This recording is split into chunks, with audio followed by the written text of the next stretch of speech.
yung freezer namin mga seswang. Actually, paubos na talaga siya. Hindi pa ako naka-order. So, meron tayo ditong turon. Meron tayong corned beef dito mga sesh. Ayan. Tapos, meron akong ham. Saan na ba?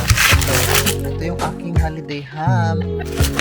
Tapos, may mga hotdog tayo dito. Ganyan. Ayun, naghati kami ng jowa ng aking puhunan dito ay hati kami ng aking jowa mga sesh. So, malaki talaga yung puhunan namin. So, hindi ko na babanggitin. Kasi, nakakaano lang siya. Good morning mga seshwang! Welcome again sa ating pa-vlog! Diba? Kumusta naman kayo lahat mga seshwang? So, napaka-busy ko lately. Itong past 1 week na to. At saka ng mga nakaraang week. Diyos ko Lord, busy-busy ang lola nyo. Kasi naman mga seshwang, gumagawa ko ng documentation. Diba? Nabanggit ko sa previous vlog nung nag-bike Kemelo ako. Pinakita ko sa inyo yung documentation ko ng ating tax, Diyos ko Lord, para sa ating VAT declaration ng ating store. Iba nga mga session, nabanggit ko sa inyo sa mga previous vlog ko na may talent tayo sa pagdo-documentation. So, ako na yung gumagawa ng ating documentation, ng ating tax declaration na yan. Kaya ako na nga ang marketing, ako pa ang may-ari, ako na ang CEO, ako na ang finance, lahat, Diyos ko Lord. So, ayan mga session, plus accounting. So, nakafocus ako ng bonggang-bongga mga sis. Kaya, ayan, pero nag-upload pa din. Okay. Pero gusto ko lang i-share, nakaka-stress pala ang mag-documentation. Di ba? So, ayan mga seswang, gusto ko na rin ipakita sa inyo yung ating tindahan. Di ba? Yung laman ng ating tindahan. So, bigyan ko kayo ng napakasimpleng small quick tour sa ating tindahan. So, ito siya. So, di ba napakita ko na sa inyo nung nakaraan? So, ayan. Sa taas, may mga chips tayo. Ayan. Sweet corn doon, mga choconuts, mga super cute, ganyan. Tapos, meron tayong Martis. Ito siya mga size. May mga super cute din ako dito. May lala, may puto. Di ba? Ito may piatos. Tapos, may tortillos, ganyan. Tapos dito naman, meron tayong pa Skyflakes, Nagaraya. Alam mo yung mga typical na Filipino products, ayan siya. 'Di ba? So ayan ang ating mga paninda, mga sis. So meron tayong papansit canton dito, ayan siya.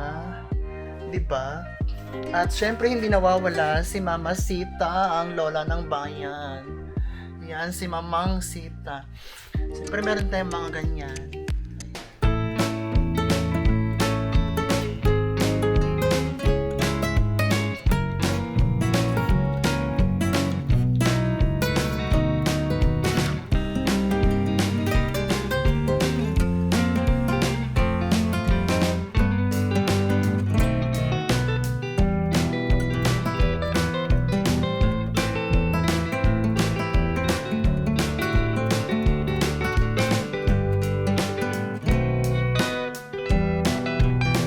Ayan mga seshwang, ang aking paninda dito sa ating store.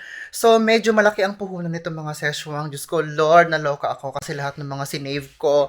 Kumbaga parang lahat ng naipon ko sa trabaho ko 2 years ago sa medical company, dito lahat talaga napunta. Kasi guys, talaga nag-iipon ako ng pera. So, sabi ko, yung pera na to, madali lang maubos. So, kumbaga parang na unti-unti mo siyang nagagastos, ayoko nang ganun. Kasi gusto ko mga seswang, pag nag-ipon ako, yung talagang ipon, kasi separate yung iniipon ko dun sa mga monthly ko na budget, ganun. So, hindi ko pwedeng galawin ang ipon ko kahit gaano pa yung kakailangan. Kasi savings mo yun eh. So, kailangan may nakalaan yun, hindi mo pwedeng galawin yun. So, sabi ko, saan ko kaya gagawin to? So, ang drama ng buhay ko mga seswang, mahilig kasi ako mag-invest, napaka-business minded ko. So, ayun, sabi ko, sige na nga, mag-business ako ng store, gano'n. So, ang kwento kasi niyan mga seswang, nag-stop na ako ng work, di ba? Kasi gusto ko muna mag-rest. So, habang nagre-rest ako, nagluto-luto ako ng mga siomay, ng mga inasal, ganyan. So, marami namang bumili, maraming bumenta. Ngayon, hinahanapan ako ng mga products. Sabi ni Ses, meron ka bang ganito? Meron ka bang ganyan? Meron ka bang tuna, eme, canton? Sabi ko, wala. So, doon na open up yung idea na why not ako mag-start ng ganito. So, ayun, doon ako nag-start mga Ses. Ayun, naghati kami ng jowa ng aking puhunan dito ay hati kami ng aking jowa, mga Ses. So, malaki talaga yung ipinuhunan namin. So, hindi ko na babanggitin kasi nakakaano lang siya hurt. So, okay naman mga session kasi yung previous nung nag-open kami, medyo nabawi naman yung aming puhunan. So, let's say na bumalik yung puhunan namin agad-agad. Tapos ngayon, niro-rolling na namin siya sa aming paninda pag nakakabenta kami, ganon. Ibili ko kaagad yan ng aking stocks, ganyan. So far mga seswang sa loob ng 5 buwan, kasi July kami nag-start, ay ang aming puhunan ay bumalik siya pero hindi naman sa mismong account kundi nasa lahat ng product mga sesh. Kasi nung nag-start ako, 3 lang ang shelf ko, isa lang yung aking freezer. Ngayon, 7 na ang aking shelf at 2 na ang aking freezer. So, doon lahat napunta mga sesh. Yung nilago ng ating negosyo. At ito naman ngayon, ipakita ko sa inyo kung ano ang laman ng ating ref. Actually guys, ito yung una kong ref na binili. 2 kami ni Jowa. So, ayan. So, ito yung laman ng aking ref, diba? Pakita ko sa inyo. Ito yung freezer namin mga seswang. Actually, paubos na talaga siya. Hindi pa ako naka-order. So, bukas, darating ang mga orders natin. Ayan. Meron tayo ditong turon. Meron tayong corned beef dito mga sesh. Ayan. Tapos, meron akong ham. Saan na ba? Ito. Ito yung aking holiday ham. Tapos, may mga hotdog tayo dito. Ganyan. Kompleto mga sesh. Meron tayong panglumpia. Siyempre, meron din tayong ganito. Garlic longganisa. Ayan. Wait. Ayan. Garlic longganisa. Tocino, marami, may pabopis tayo dito. Basta Filipino food mga seswang. Ayan. May hipon, may dahon ng saging, tingnan nyo. Diba? Ayan, may padahon ng saging tayo dito. So, madami yan. Actually, halos walang laman, paubos na, butas na dito. So, meron pa pala akong bangus mga ses. Isarap nyo, diba? Ang ganda. Oh, ang sarap. May bangus. Aling bangus. Char. So, ang next na freezer ay nandito mga sesh, di ba? Ito yung second freezer na nabili kasi kulang talaga. So, bumili ako ng isang mas maliit. Pero sana lang sabi ko yung malaki na. Hindi kasi kasya mga sesh kasi tignan nyo dito. Hindi nakakasya, talagang maliit lang kasi itong ano eh. So, ito yung pangalawang namin mga seshwang freezer. So, ito yung mga hotdog ulit. Ganyan. Andito naman yung aking mga bangus, na daing, tapos ice cream, ayan, tapos turon ulit. At sa loob, marami pa yan mga sis, may crispy pata, ganun, hindi ko na siya pwedeng halongkatin. So, ayan mga seswang, Diyos ko Lord, freezer pa lang, napakamahal na. Kasi ang isang freezer mga ses, nasa 700 euro, tapos tong maliit naman, parang 400 something yata. So, Diyos ko Lord, 2 freezer pa lang, malaking halaga na. Pero masaya kami ni Jowa mga ses kasi alam mo yon, ito yung pinofocus naming negosyo. Kasi si Jowa may full-time job pa siya. Kaya sabi ko, mag full-time job. Ako naman magpo-focus dito sa store. So, for now, si Jowa muna ang bahala sa lahat-lahat ng aming mga gastusin habang ako ay busy sa pagpapalago ng ating tindahan mga sis. Dahil kapag lumago yan, parehas na kami hindi mag-work ni Jowa. So, alam nyo kasi mga seswang, nung bata pa ako sa Pilipinas, gustong-gusto ko talaga yung may tindahan, ganyan. Ewan ko ba kung passion ko yung may tindahan talaga, pero never kong plinano na magkatindahan sa Netherlands. Kasi wala talaga sa vocabulary ko, guys. Kasi ang inaaral-aral ko dati, yung mga pagkikilay na yan, yung mga pag-nails na yan, at malaki ang nagastos ko doon. Pero okay lang, kasi meron namang pumalit na bagong negosyo ulit. So, ganun talaga, try and try mga seswang. Try and try lang sa buhay, huwag kayong susuko. Kung na-failed ka sa isang bagay, hindi ibig sabihin hindi ka na magsa-success. Go lang, mag-try ka ulit. Kasi ako, marami akong trinay na mga bagay-bagay bago nag-succeed. Alam mo yon. So parang, yung lahat ng mga experiences mo sa buhay, mga trials mo sa buhay, yun yung magiging inspiration mo mga seswang. At yun yung magiging magpapalakas sa'yo. Kasi magiging more matured ka, magiging mas ka sa buhay, mas matatag ka.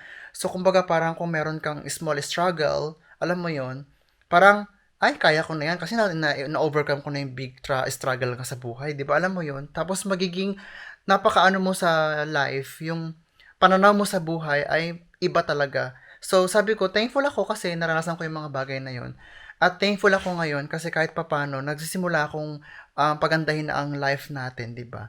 So, sana magtuloy-tuloy mga seswang at samahan niyo pa rin ako dito sa ating journey ng ating life. Kasi mga seswang, sabay-sabay natin tunghayan kung ano ang magiging kabanata ng ating buhay sa Netherlands.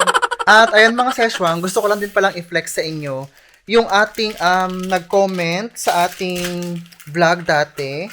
So, ayan mga sesh, diba? Yung Amsterdam vlog natin dati, may nag-comment doon na first 5 na commenters. So, meron akong prinamis na tawag dito postcard, na mananalo ng postcard, kumbaga parang souvenir from me. O, diba? From Trisha and Dio. So, eto siya mga sesh, papakita ko sa inyo. So, ito yung ating postcard, diba? Ayan siya, Amsterdam postcard, eme. O, diba? Pakita ko ng maigi, mga sesh. So, ito siya, mga sesh, yung ating Amsterdam postcard. So, 5 sila. So, 5 din to. So far, isa pa lang yung nag-confirm sa address niya. So, isi-send ko na ito very soon, mga seshwang. Kasi, umorder pa ako ng stamp. Kasi, umorder ako ng stamp, mga sesh. So, ayan. Para tawag dito, masend ito sa Pilipinas. Kasi, di ba? So, titignan ko muna yung mga nanalo ulit. Minention ko na sa previous vlog natin. Pero, walang nag-comment. Siguro nila bet. Okay, isa lang yung nag-confirm. Si John Paulo Cabanding. Congratulations, sis. Meron kang isang postcard. Tapos, yung 4 is babalikan ko yung ating vlog. So, ito siya, mga sis. Ang isang postcard ay si Frances 1483. Tapos, si Snow Has, Jasper Go 414, John Paulo Cabanding. So, at saka itong si Ariadna Remedia. Yun yata. So, basta 5 sila. So, 5 din to nag-comment dito. So, 1, 2, 3, 4, 5. Ang taray, 5 nga sila. So, ayan mga seshwang. Yung 4, mag-confirm kayo. Pakisend sa akin yung address. Ilalagay ko sa description ng video na ito mga seshwang yung email address ko para i-send nyo doon yung address nyo para ma-ship ko na ang inyong mga postcard. So, ayan mga seshwang. So, si John Paulo Cabanding nag-confirm. So, isa pa, si Jasper Go 414, Snow Has, Adriana Remedia, at si Frances 1483. So, ayan mga sesh, aantayin ko. Pero pag hindi kayo nag-send, so pwede ko na rin sigurong ibigay sa iba na may mga gusto ng postcard. So, ayan mga sesh, may pa-postcard tayo sa ating vlog. Kasi gusto ko lang naman nabigyan kayo ng souvenir para sa ating Amsterdam, di ba? So, at least galing to sa Amsterdam. At saka galing sa ating channel.